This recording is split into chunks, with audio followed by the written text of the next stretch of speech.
Welcome to our channel. ఈరోజు episode నిండు నూరేళ్ల సావాసం గురించి ఇప్పుడు మనం తెలుసుకుందాం.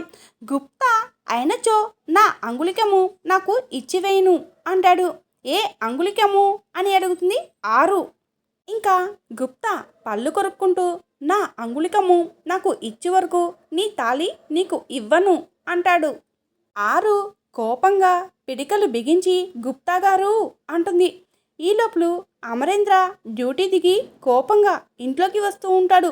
అది చూసిన ఆరు, గుప్తా గారు ఏమైంది, మా ఆయన అంత టెన్షన్గా వెళ్తున్నారు అని అడిగి చెప్పరు కదా, నేనే కనుక్కుంటాను అని అక్కడి నుంచి వెళ్తుంది. బాలిక, నువ్వు నిర్మించుకున్న అబద్ధపు కోటలు కదులుచున్నవి అని అనుకుంటాడు గుప్తా. ఇంకా మహేశ్వరి అమరు అలసిపోయి వచ్చినట్లు ఉన్నాడు. నీళ్ళతో కాఫీ చేయించి తీసుకువెళితే వేడివేడి కాఫీ అయిపోయే వరకు కబుర్లు చెప్పుకోవచ్చు అని అనుకుంటూ ఉంటుంది.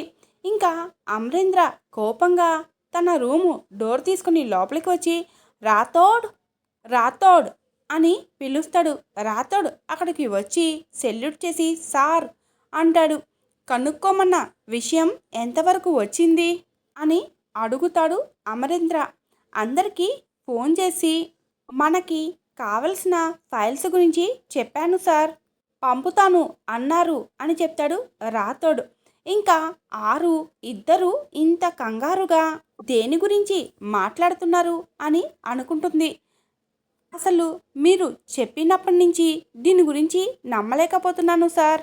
అసలు అది యాక్సిడెంట్ కాకపోవడం ఏమిటి సార్ అంటాడు రాథోడ్. దేని గురించి మాట్లాడుతున్నావు రాథోడ్? ఏది యాక్సిడెంట్ కాదు, మన ఇంట్లో వాళ్ళకి ఏదైనా అయిందా అని అరుంధతి కంగారు పడుతూ ఉంటుంది. ఇది నా అనుమానం మాత్రమే రాథోడ్. ఇదే నిజమైతే ఏ ఒక్కరిని వదలకూడదు అని అమరేంద్ర అంటూ ఉండగా అప్పుడే మనోహరి కాఫీ తీసుకుని అక్కడికి వస్తుంది.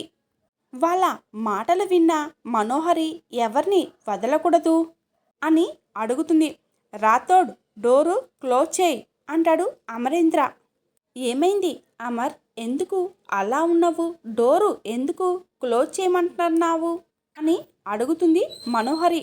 మను ఏదో యాక్సిడెంట్ అంటున్నారే, ఎవరికి ఏమైందో అని నాకు కొంచెం కంగారుగా ఉంది, నువ్వైనా కనుక్కోవే అంటుంది ఆరు. చెప్పు అమర్, ఏమైంది, ఏమైనా ప్రాబ్లమా అని అడుగుతుంది మనోహరి. ఈ విషయం ఎవ్వరికీ చెప్పొద్దు అనుకున్నాను మనోహరి, కానీ ఆరుకి నేను ఎంత ఇంపార్టెంటో నువ్వు అంతే ఇంపార్టెంట్. తను చిన్నప్పటి నుంచి ఫ్యామిలీ అనుకున్నది నిన్నే అంటాడు అమరేంద్ర. అది నాకు తెలుసు అమర్, కానీ ఇప్పుడు నువ్వు నాకు ఏమి చెప్పాలనుకుంటున్నావో నాకు అర్థం కావడం లేదు అంటుంది మనోహరి. ఆరుది యాక్సిడెంట్ కాదు, ప్రీ ప్లాన్ మర్డర్ అని నా అనుమానం అని అమరేంద్ర చెప్పగానే ఇంకా మనోహరి ఒక్కసారిగా టెన్షన్ పడుతూ యాక్సిడెంట్ సంఘటనని గుర్తు తెచ్చుకుంటూ చెమటలు పడుతూ భయంతో వణికిపోతూ తన చేతిలో ఉన్న కాఫీ కప్పుని వదిలేస్తుంది. ఇంకా ఆరు ఎమోషనల్గా ఫీల్ అవుతూ, ఏమండి, నన్ను నన్ను చంపడం ఏమిటండి, చంపే అంత తప్పు నేను ఏమి చేశాను చెప్పండి, నేను ఏమి చేశాను, నన్ను ఎందుకు చంపారు చెప్పండి అంటుంది. ఏమి మాట్లాడుతున్నావు అమర్ అని అడుగుతుంది మనోహరి. అవును మనోహరి, యాక్సిడెంట్ చేసిన ట్రక్కుది fake number plate, fake address మీద వెహికల్ రిజిస్టర్ అయ్యింది. యాక్సిడెంట్ కంటే ముందు కొన్ని రోజుల నుంచి కొన్ని ఇన్సిడెంట్లు సస్పీరియస్గానే ఉన్నాయి. అందుకే నేనే పర్సనల్గా ఎంక్వైరీ చేస్తున్నాను అంటాడు అమరేంద్ర. అలాగే అమర్, మనం వాళ్ళని వదలొద్దు. వెంటనే నేను కొడైకెనాల్కి వెళ్ళి మొత్తం ఎంక్వైరీ చేసి వస్తాను అంటుంది మనోహరి. వద్దు మనోహరి, మనం ఎంక్వైరీ చేయిస్తున్నాము అని తెలిసిన వెంటనే వాళ్ళు జాగ్రత్త పడతారు. ఇప్పటికే నాకు ఏ అనుమానం రాలేదు అని చాలా రిలాక్స్ అయి ఉంటారు. వాళ్ళని అలాగే రిలాక్స్గా ఉంచి మనం వాళ్ళని పట్టుకోవాలి. వాళ్ళు నా ఆరుని నా నుంచి దూరం చేశారు. అది ఎవ్వరైనా ఎక్కడ దాక్కున్నా ఏ ముసుగు తొడుక్కున్నా వదలను. చూడు మనోహరి, ఈ విషయం ఇంట్లో ఎవ్వరికీ తెలియకూడదు. తెలిస్తే తట్టుకోలేరు అని చెప్తాడు అమరేంద్ర. సరే అమర్ అని కంగారు పడుతూ ఉంటుంది మనోహరి. అది చూసిన అమర్, నువ్వెందుకు అంత కంగారు పడుతున్నావు అని మనోహరిని అడుగుతాడు. కంగారా? కంగారు ఏమీ లేదే. నువ్వు చెప్పిన దానికి ఎలా రియాక్ట్ అవ్వాలో తెలియడం లేదు అంతే. ఆరు అంత మంచి మనసు ఉన్నదాన్ని చంపే అంత కోపం ఎవరికి ఉందా అని ఆలోచిస్తున్నాను అంతే అంటుంది మనోహరి. ఆ అవసరం ఎవరికి ఎందుకు వచ్చిందో తెలియడం లేదు. కానీ వాళ్ళు నా ఫ్యామిలీ జోలికి వచ్చి చాలా తప్పు చేశారు. రాథోడ్, ఏ చిన్న ఇన్ఫర్మేషన్ దొరికినా నాకు వెంటనే ఇన్ఫార్మ్ చేయి అని చెప్తాడు అమరేంద్ర. ఓకే సార్ అని అక్కడి నుంచి వెళ్ళిపోతాడు రాథోడ్. అమర్, నేను నీలాని పంపించి క్లీన్ చేపిస్తాను అని అక్కడి నుంచి మనోహరి కూడా వెళ్ళిపోతుంది. ఇంకా ఆరు అక్కడే ఉన్న బెడ్ మీద కూర్చొని అమరేంద్రని చూస్తూ బాధపడుతూ ఉంటుంది. ఆరుది యాక్సిడెంట్ కాదు, ప్రీ ప్లాన్ మర్డర్ అని నా అనుమానం. అందుకే నేనే పర్సనల్గా ఎంక్వైరీ చేస్తున్నా అని అమరేంద్ర చెప్పిన మాటల్ని గుర్తుకు తెచ్చుకుంటూ టెన్షన్ పడుతూ అయిపోయింది, అంతా అయిపోయింది. అమర్కి డౌట్ వచ్చేసింది. అమర్కి డౌట్ వచ్చింది అంటే వాళ్ళని పట్టుకుండేదాకా వదలడు అమర్. కానీ వాళ్ళని చేరితే నా ముసుగు చెదిరిపోతుంది. నేనే అరుంధతిని చంపాను అని తెలిస్తే అమర్ నన్ను వదలడు. అలా జరగడానికి వీల్లేదు అని మనోహరి అనుకుంటూ ఉంటుంది. ఇంకా రామ్మూర్తి అక్క తమ్ముడు ఎవరి సంతోషం చూసి గోడకి ఉన్న బల్లుల్లాగా అలా బాధపడిపోతున్నారు అని అడుగుతాడు. మా సంగతి సరే, తమరు ఏమిటి అంతా సంతోషంగా ఉన్నారు అంటుంది మంగ్లీ. ఎందుకు అంటే రేపు నేను మనవళ్ళ ఇంటికి వెళ్తున్నాను అని రామ్మూర్తి చెప్పగానే ఒక్కసారిగా పైకి లెగిసి నించొని షాక్ అవుతారు మంగ్లీ, కాళీ. ఏంటి, మనవళ్ళ ఇంటికా అని అడుగుతుంది మంగ్లీ. ఏంటి బావా, మాకు తెలియకుండా ఏం ముచ్చట నడిపిస్తున్నావు వెనకాల అని అడుగుతాడు కాళీ. అది మనవళ్ళు కాదే, మన వాళ్ళ ఇంటికి అన్నాను అని రామ్మూర్తి కవర్ చేస్తాడు. మన వాళ్ళ ఇంటికా?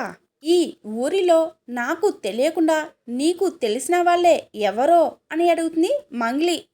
అదే మన నారాయణ మాస్టరు ఉన్నారు కదా, ఆయన కూతురు ఇంటికి వచ్చిందంట. రేపు భోజనానికి రమ్మని ఫోన్ చేశాడు అని చెప్తాడు రామ్మూర్తి. చూస్తున్నా, అన్నీ చూస్తున్నా. మీరు ఈ మధ్య నా దగ్గర చాలా విషయాలు దాస్తున్నారు అంటుంది మంగ్లీ. నా సంగతి సరేలే కానీ పొద్దున్నే మీరిద్దరూ ఎక్కడికే బండి మీద వెళ్తున్నారు అని అడుగుతాడు రామ్మూర్తి. ఇంకా కంగారు పడిపోతూ మంగ్లీ, చిన్న పనుండి వెళ్ళాము, అన్నీ నీకు చెప్పాలా అని. పద తమ్ముడు, అటక మీద డబ్బా తిద్దు గాని పద పద అని కంగారు పడుతూ అక్కడి నుంచి వెళ్ళిపోతారు మంగ్లీ, కాళీ. ఇంత కంగారు పడుతున్నారు అంటే ఏదో చేస్తున్నారన్నమాట అని రామ్మూర్తి ఆలోచిస్తూ ఉండగా అక్కడికి బాగి వచ్చి నాన్న అని పిలుస్తుంది. అమ్మ బాగి రామ్మా అని పిలుస్తాడు రామ్మూర్తి. ఆరోగ్యం ఎలా ఉంది నాన్న అని అడుగుతుంది బాగి. నా ఆరోగ్యానికి ఏమైందమ్మా? 2 రోజుల నుంచి చాలా బాగుంది అని ఆనందపడుతూ చెప్తాడు రామ్మూర్తి. అదే కనిపిస్తుంది ముఖంలోని ఆ వెలుగు, గొంతులోని ఆ ఆనందం చాలా సంతోషంగా కనిపిస్తున్నారు నాన్న అంటుంది బాగి. ముగుస్తున్న ఈ బ్రతుక్కి ఒక బంధం విలువని తీసుకువచ్చిందమ్మా వాళ్ళ పరిచయం. జీవితంలో పోగొట్టుకున్న ఎన్నో అనుభూతుల్ని ఇచ్చింది అని అమ్ము, ఆకాష్, ఆనంద్ వాళ్ళని గుర్తు తెచ్చుకుంటూ ఉంటాడు రామ్మూర్తి. ఇంకా బాగి ఎవరి గురించి మాట్లాడుతున్నావు నాన్న అని అడుగుతుంది. ఆ ఆ అది మన ఇంటి దగ్గర పరిచయం అయిన వాళ్ళ గురించి అమ్మా అంటాడు రామ్మూర్తి. నీ మనసుకి ఇంత దగ్గరగా పరిచయం అయిన వాళ్ళని నాకు కూడా పరిచయం చెయ్యి నాన్న అని అడుగుతుంది బాగి. చెయ్యలేనమ్మా. చేస్తే నేను వాచ్మెన్గా ఉద్యోగం చేస్తున్న విషయం నీకు తెలిసిపోతుంది. నేను ఉద్యోగం చేస్తున్న విషయం ఎప్పటికీ నీకు తెలియకూడదమ్మా. తెలియకూడదు అని రామ్మూర్తి ఆలోచిస్తూ ఉంటాడు. నాన్న పరిచయం చేస్తావా అని అడుగుతుంది బాగి. తప్పకుండా చేస్తానమ్మా అంటాడు రామ్మూర్తి. నాన్న వార్డెన్ సరస్వతి గారి గురించి ఏమైనా తెలిసిందా నాన్న అని అడుగుతుంది బాగి. ఇంకా ఏమీ తెలియలేదు అమ్మా. ఆవిడకి పాత పరిచయం ఉన్న వాళ్ళందరినీ అడిగాను. వాళ్ళల్లో ఎవ్వరికి తెలిసినా నాకు ఫోన్ చేస్తాను అన్నారు అని చెప్తాడు రామ్మూర్తి. ఆ ఒక్క ఫోను వస్తే అక్క మనకి దొరికేసినట్లే కదా నాన్న అంటుంది బాగి. నేను చచ్చేలోపు మీ అక్కని తెలుసుకొని నన్ను క్షమించమని మనస్ఫూర్తిగా అడగాలి అమ్మా. లేదు అంటే నాకు చావులో కూడా ప్రశాంతత ఉండదు అని బాధపడుతూ ఉంటాడు రామ్మూర్తి. ఇంకా బాగి బాధపడుతూ తన చేతిని రామ్మూర్తి నోటికి అడ్డుపెట్టి, నాన్న అవేమి మాటలు నాన్న, చూస్తూ ఉండు, అక్క మనకి దొరుకుతుంది. ఇదే ఇంట్లో మనము అందరం సంతోషంగా ఉంటాము. అక్కకి పెళ్ళి అయ్యి పిల్లలు కూడా పుట్టి ఉంటారు. వాళ్ళు తాతయ్య తాతయ్య అని నీ చుట్టూ తిరుగుతూ ఉంటారు. నేను అక్క బట్టలు అన్నీ వేసేసుకుంటాను. అప్పుడు అక్క నీకు వచ్చి కంప్లైంట్ ఇస్తుంది. నువ్వేమో అక్కకి సపోర్ట్ చేస్తావు. నేను అప్పుడు అలుగుతా. అప్పుడు నువ్వు అక్క నా దగ్గరికి వచ్చి సారీ చెప్తారు.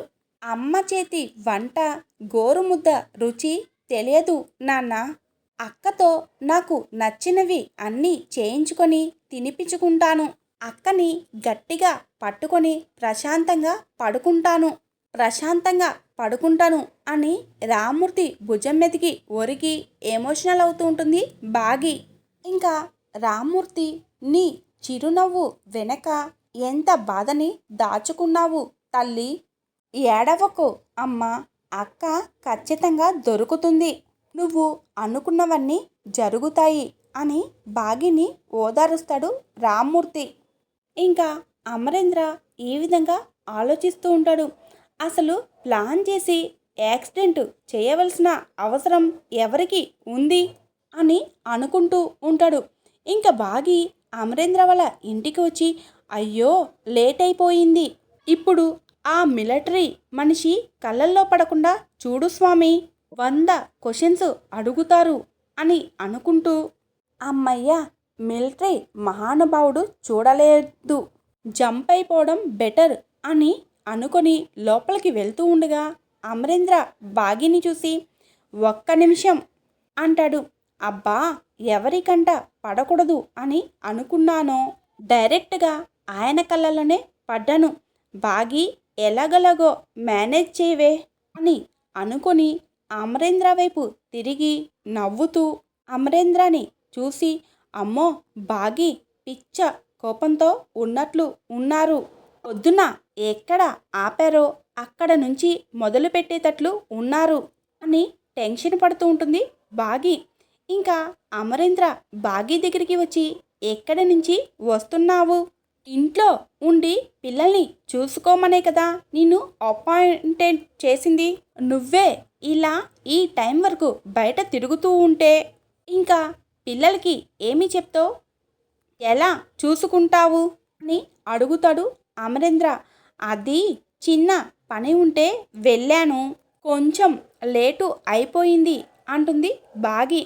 చూడు, నీకు ఎలాంటి హెల్ప్ కావాలన్నా మొఖమాటం లేకుండా నన్ను అడగవచ్చు. నా పిల్లలకి ఏమి కావాలో నువ్వు చూసుకుంటున్నావు. నీకు ఏమి కావాలో చూసుకోవాల్సిన బాధ్యత నాకు ఉంది. నీకు ఫైనాన్షియల్గా ఏమైనా హెల్ప్ కావాలా అని అడుగుతాడు అమరేంద్ర. అయ్యో, అలాంటిది ఏమీ వద్దండి అంటుంది బాగి. పోనీ వేరే హెల్ప్ ఏమైనా కావాలా అని అడుగుతాడు అమరేంద్ర. హెల్ప్ అంటే అని బాగి తడబడుతూ ఉంటుంది. మీకు గనుక ఈ వీడియో నచ్చితే లైక్ చేయండి, నా ఛానల్ని తప్పకుండా సబ్స్క్రైబ్ చేసుకోండి ప్లీజ్ ఫ్రెండ్స్.